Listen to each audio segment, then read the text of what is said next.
절대전략 마지막 코너입니다. 오늘 함께해 주실 분 신한금융투자 이호석 PB입니다. 안녕하세요. 네, 안녕하십니까. 이호섭입니다. 네.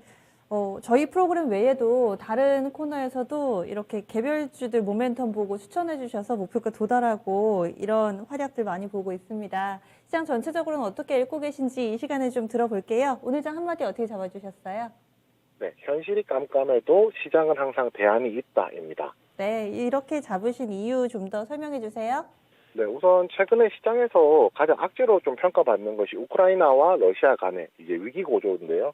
결국은 이런 위기 고조 때문에 시장이 무너진다, 시장이 무너지고 있고 지수가 빠지고 있긴 하지만 실질적으로 거기에 따른 수혜주도 분명히 지금 나오고 있는 상황이거든요. 오늘 시장에서 가장 대표적으로 조선 관련주들인데요. 아무래도 LNG 관련해서 러시아가 파이프라인으로 이제 공급하던 것들이 이제 앞으로는 선박을 통한 것들이 비중이 높아질 것이고, 그렇게 되면 LNG 선박에 대한 수주가 많아진다는 것이 오늘 조선주들이 시장에서 관심받았던 대표적인 이유고요. 이것뿐만 아니라 뭐 에너지라든지 식량 관련주 같은 경우에는 아무래도 가격이 올라가는 효과가 현상이 있다 보니까 그에 따라서 최근에서 꾸준하게 계속 좋은 흐름 보여주고 있었고요.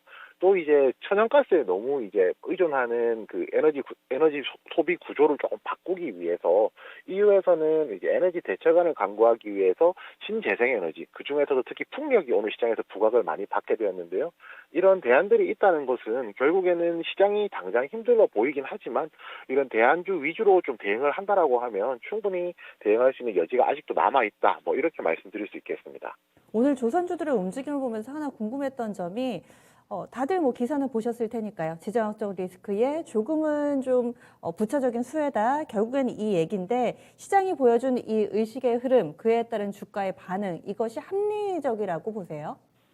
네, 아무래도 이제 이런 위기라든지 위기감이 고조된다든지 시장이 굉장히 침체되어 있을 때는 아주 조금 거리가 있는 이제 모멘텀들이라고 하더라도 엮여서 이제 수급이 쏠리는 경향들이 있거든요. 그래서 지금 이 상황에서 지금 상황만 본다면 어느 정도 비합리적이라고 보는 것이 맞지만 결국에 뒤따라오는 내용을 조금 봐야 될 것 같아요. 지금 조선 수주를 실제로 많이 받고 있는 것도 사실이고 여기에 대해서 인력이 부족해서 채용을 늘린다든지 이런 부분도 사실이거든요. 그렇다면 모멘텀이 먼저 왔을 뿐 결국에는 뒤에 관련된 내용들이 따라올 수 있는 항목이기 때문에 지금 당장은 비합리적으로 보일지라도 시간이 조금 지난다면 합리적인 현상으로 다시 바뀔 것이라고 생각합니다. 이 테마를 안고서 한번 이렇게 관심이 쏠렸지만 실질적으로 내용을 들어가 보니까 또 알맹이도 있고 그러면 앞으로도 좀 더 기대 봄직하다 이렇게 또 설명을 해주시네요. 오늘 장의 체크 포인트 어떤 쪽에서 찾으셨어요? 네, 첫 번째는 이제 코로나 확진자가 역대 최다치를 찍었다는 건데요. 그렇다면 많은 분들이 궁금하신 게 그러면 진단키트냐 리오프닝이냐 이 부분에 대해서 많이 헷갈리실 거예요. 실제로 정부에서는 지금 이 시점에서 이제 이번 확산이 이제 추세가 꺾이고 나면은 본격적으로 이제 일상 회복으로 들어가겠다라는 이야기를 했었거든요.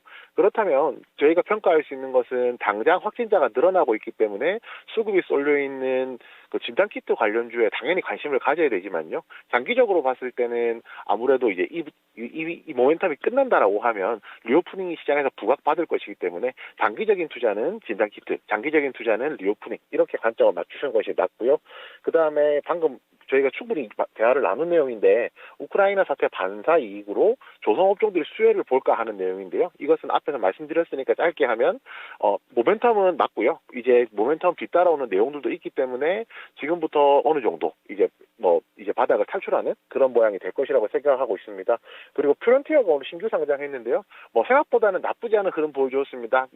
예를 들어서 따상을 갔으면 좋았겠지만 오늘 시장이 이제 최근에 그렇게 좋은 분위기가 아니었다는 점 생각해보면 나쁘지 않았고요. 아무래도 그렇기 때문에 자율주행 관련된 대표적인 종목으로서 자율주행 관련된 전체적인 업종에 대해서도 투자 심리를 환기시킬 수 있는 그런 계기가 되었다고 생각합니다. 네, 그러면 내일 장에서는 주요 증시 일정 어떤 게 있나요? 네, 내일부터 이제 26일까지 드론쇼 코리아 이제 2022가 개최가 됩니다. 여기서는 이제 드론에 관련된 박람회이기 때문에 여기서 언급이 많이 되겠지만 여기서 추가적으로 언급될 것이 드론의 최종적인 모델이라는 것이 이제 도시명 항공 모빌리티 UAM이라는 것이기 때문에 UAM 관련주들에 대해서도 조금 관심 가져보실 필요가 있고요. 여기에 이제 금융통화위원회가 내일 열립니다. 지금 2월에도 1.25% 정도가 동결될 것이라는 의견이 많은 상황이고요. 여기서 3월에 이제 FOMC에서 급격하게 인상 확률이 있기 때문에 깜짝 인상도 있을 수 있다라는 부분도 있는데요. 이것은 확률적으로는 조금 낮지만 우선 뚜껑을 열어봐야지만 알 수 있을 것 같습니다. 그 마지막으로 VC가 상장을 하는데요. VC는 골프와 관련된 이제 IT 기업이라고 생각하시면 되고요. 이거 오늘 프론티어가 또 나쁘지 않은 흐름 보여주었듯이 VC도 내일 시장에서 나쁘지 않은 반응을 보여줄 수 있을지 이 부분도 조금 기대되고 있습니다.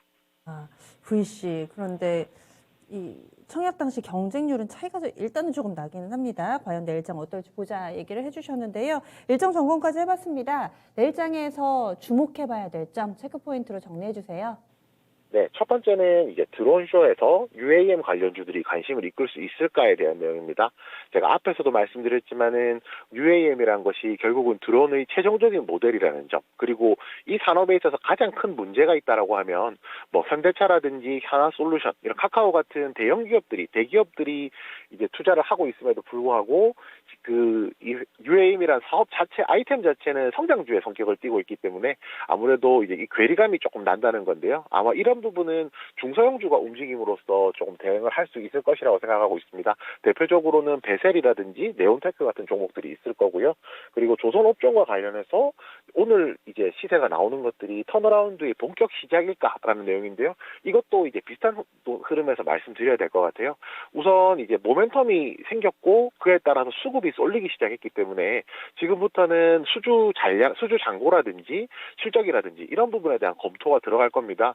그리고 실제로 수주 잔고가 많이 쌓여 있는 것도 사실이기 때문에 이 부분 생각한다면 지금부터는 본격적으로 반등할 수 있는 신호가 분명히 나왔다라고 좀 생각을 하고 있고요. VC가 상장을 하면서 지금 골프 관련주들이 3번 더 시장에서 관심을 받을 수 있을까도 굉장히 좀 궁금한 내용인데요. 코로나19로 인해서 뭐 골프존이라든지 유진홀딩스 같은 골프 관련주들이 시장에서 관심을 반짝 받았던 적이 있었거든요. 그렇지만 그 이후로는 최근에 좀 추세적으로 잠잠한 모습이었었는데 아무래도 골프 관련 다른 종목들이 상장을 하면서 시장에 한 번 더 골프 관련주에 대한 관심이 이끌 수 있을지 이 부분도 포인트고요. 마지막으로는 이제 가상화폐 관련주입니다. 지금 뭐 우리기술투자, 비덴트 이런 종목들이 대표적일 건데요. 최근에 우크라이나 사태 때문에 실물자산 가치가 올라가면서 실체가 없는 가상화폐들은 가격이 좀 떨어지고 있거든요. 아무래도 이제 그 가상화폐 가격과 연동해서 주가가 변동하는 기업들 같은 경우에 과연 이 종목들이 주가에 대해서 좀 관심을 가질 필요가 있는데요. 결국 이제 우크라이나 사태라는 것이 해결되지 않는 사태가 아니라 해결이 된다라고 보고 그렇다면은 오히려 지금 조정을 크게 받은 상황에서는 한번 접근해보는 것도 충분히 가능할 것이라고 생각합니다. 네. 그러면 이렇게 체크 포인트까지 알아봤습니다. 절대 전략 세워주세요. 네, 절대 전략은 우려감보다 실익을 중시할 때입니다. 네. 이렇게 한마디로 설명을 해주셨는데 실익을 중시할 시점, 이것을 어떻게 실질적으로 전략으로 좀 연결을 지어야 될지, 종목 고르는데 어떻게 적용을 해야 될지 좀 더 설명을 해주신다면요. 네, 지금 많은 분들께서 이제 걱정은 하시지만은 실질적으로 이제 행동으로 옮겨지는 경우가 잘 없다라고 보거든요. 아무래도 지수가 더 떨어지지 않을까, 시장이 더 나빠지지 않을까 하는 우려감 때문에 주식 매수를 주저하시는 분들이 굉장히 많은 상황입니다.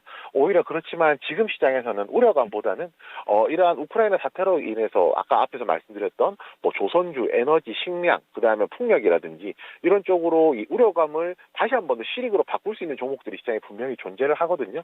그렇기 때문에 그쪽으로 조금 더 포인트를 놓고 접근을 하신다라고 하면 오히려 그 걱정하고 웅크리고 계신 것보다는 오히려 수익률 제고에는 더 크게 도움이 되실 거라고 생각합니다. 네, 알겠습니다. 고맙습니다.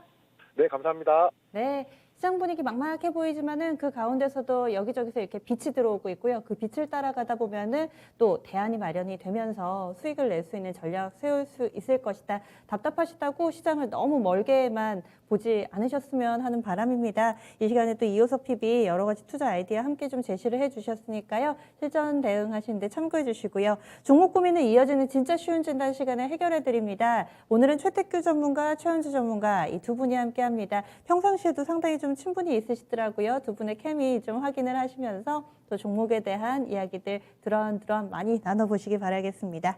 지금까지 다양한 투자 판단에 대한 도움 말씀드렸고요. 종목의 상승 하락을 보장하지는 않습니다. 남은 오후 시간 즐겁게 보내시고요. 내일 아침도 다시 함께해 주시기 바랍니다. 그러면 오늘 여기서 인사드릴게요. 고맙습니다.